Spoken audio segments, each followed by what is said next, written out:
Hello everyone, welcome. My name's Jess, and this is my channel, Jess's Modern Life.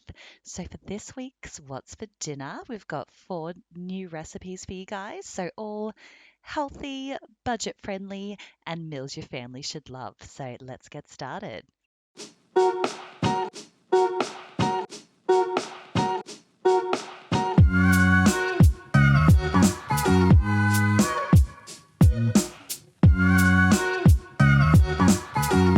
So the first recipe I've got for you guys is a vegan quinoa taco mince. So you can see I just preheated the oven there. So this one's a bit funny. I'm using pre-made quinoa. So obviously I'm kind of skipping the cooking steps, but I'll link a recipe below for you guys, which has all the details on how you can make it yourself. So I actually started this recipe, gave it a try. For one of Sam's birthdays, we actually had a taco bar, self-serve bar, where you could basically just, add whatever toppings you wanted. And I had a friend coming over who was vegan, and I just had no idea what to serve. And I thought I really didn't want to do like the usual bean chili, and I stumbled across this recipe, and it turned out so good. I haven't made it since, and I just remembered scrolling through Pinterest, remembered how amazing it was. So I was really excited to try it again. And it turned out just as good as I remember. So you can see I basically chucked everything in with the cooked quinoa. So it's got lots of spices, salsa, and it's as simple as that. Obviously, you make sure you mix it all around. Now, you could serve it like this if you wanted, but baking it on the tray actually makes it kind of crispy, so it's a little bit more of like a faux meat texture. Basically the top gets all crispy, and then it's still kind of soft and fluffy on the inside. Just depends how much effort you want to go to. The perfect thing with this is it works out really well for leftovers. Yeah, perfect. So you can kind of see how it's kind of like crunchy on top here. Perfect in tacos, quesadillas, everything like that. So to accompany my my taco mince, my quinoa mince, I'm actually doing some pickled red onions. So I love any sort of pickling, anything like that. It's super simple. Again, I'll link the recipe down for you guys below. I'm not going to talk you through it too much, but basically just slice red onions really finely. You need some sugar, salt, vinegar, and black peppercorns.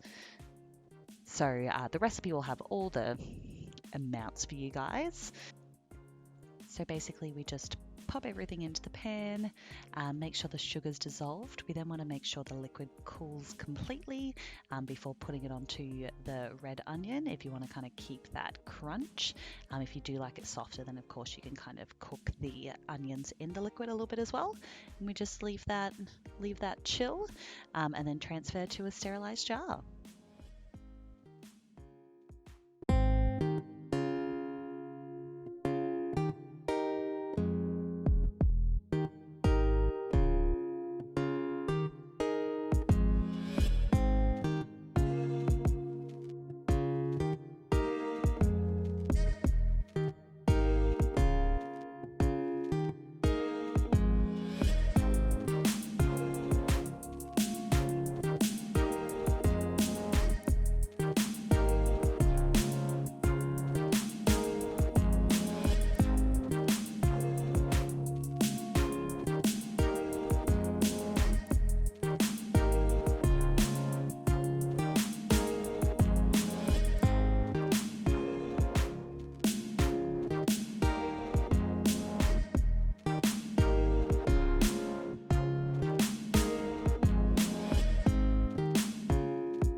So there's the completed pickled red onions. I love them on tacos, quesadillas, eggs, wraps, you name it, amazing. And you definitely have to try this quinoa meat, even if you're not vegetarian.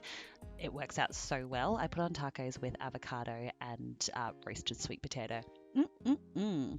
Oh, so this next recipe is this Cajun creamy chicken Cajun pasta. This is my first time trying it. It was amazing, guys. So I'm going to link the recipe below again. So I'm not going to go through everything. I made up a couple of substitutes here. So I did add in light milk instead of full cream milk. Worked perfectly fine. And I also didn't have any parmesan, so it was fine without it. So basically I've just kind of chopped up everything. Just going to coat it in the oil and all of the seasoning. So of course salt and pepper as well. So you'll see later on, the recipe was not enough Cajun seasoning for me. I found it a little bland, so I probably added like 4 times the amount of seasoning. Obviously, when you're marinating the chicken, maybe stick with the amount that the recipe says. But as you're cooking it, you can definitely kind of increase it to your taste. But yeah, my 2.5-year-old daughter was even able to handle the spice I added. So if you like some flavor like I do, yeah, just get ready to bring that Cajun seasoning right back out and go to town. So yeah, I'm just mixing everything around. So you guys have probably noticed that this video is a little bit shorter than what I usually do for most of mine. So I'm trying to make it kind of like more concise, less chopping montages. Let me know what you guys think. If you kind of miss the old way, if you like the shorter format, please write in the comments below. I'd love to hear from all you guys. So you can see I've just chucked everything just onto a hot pan. Ugh, frog in my throat. So I actually cook this in 2 batches. The last thing you want to do is have your chicken kind of steaming away. You want to make sure that everything is getting nice and brown. So I actually cooked it in 2 batches. It's a little bit more effort. I've done it the lazy way before, but it's so worth it to get that nice kind of caramelization on all the veggies in the chicken. So also adding in this cream cheese. So I was kind of hesitant about adding the whole amount. I was hoping to do like a healthier, lower fat version, but you definitely need it. So don't skip out, guys. You can kind of save on those calories with maybe like a little bit less pasta, that light milk as I mentioned, and skipping the parmesan.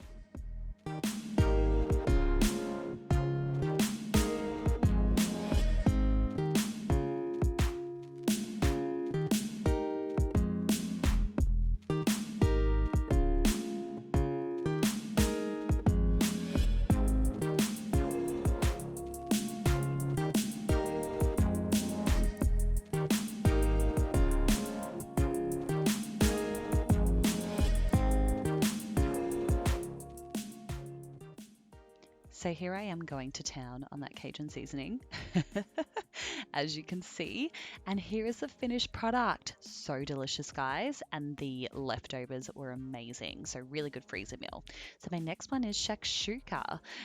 So I've never really made it before. I've been a bit rogue with this one. So I've actually added in capsicums, which aren't part of the recipe, just to get some extra veg in, but it's definitely worth it. So I believe I've got 1 onion, 1 yellow capsicum, 1 red capsicum, some garlic. But yeah, this recipe is super, super easy.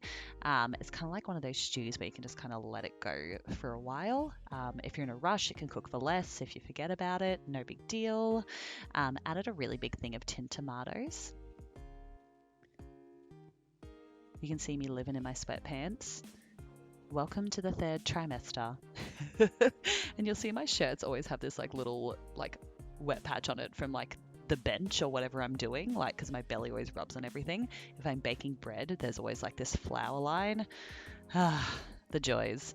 Yeah, so this recipe for shakshuka is really cool because it's got white beans in it as well. So just for an extra little bit of protein, and some healthy carbs as well. So I kind of just let that chill and boil for a while. Obviously, you guys didn't see it, but the tomato cooked for quite a while with the spices, just so it cooked down and thickened. And then the fun part, you just crack the eggs in, and then you kind of put the lid on, and it cooks away. and then you can kind of just serve it in the pan, which is kind of fun. So if you're having friends over, it's kind of an interactive dish. You can kind of all just go to town in the one dish if that's your thing. Why not? Sharing's caring. I'm all about it. So the recipe I think had 4 eggs, but we like to eat. So I did 5, and I served it with homemade bread as well. So I've made my my cast iron pot bread recipe before, so I'll link the video in the description box below as well, so you can make the bread with it if you want. So just top this off with feta, which was beautiful. If you've got some fresh parsley, definitely go for it. So good. So this is another like winging it with Jess. So I got these fish fillets, beer battered ones from the discount grocery store. I do like to make fish tacos, but I felt like doing something a little different, and I had some leftover of that homemade bread, so I decided fish sandwiches would be really good. So I never really do a creamy slaw, and I was kind of on the hunt for like a healthier alternative.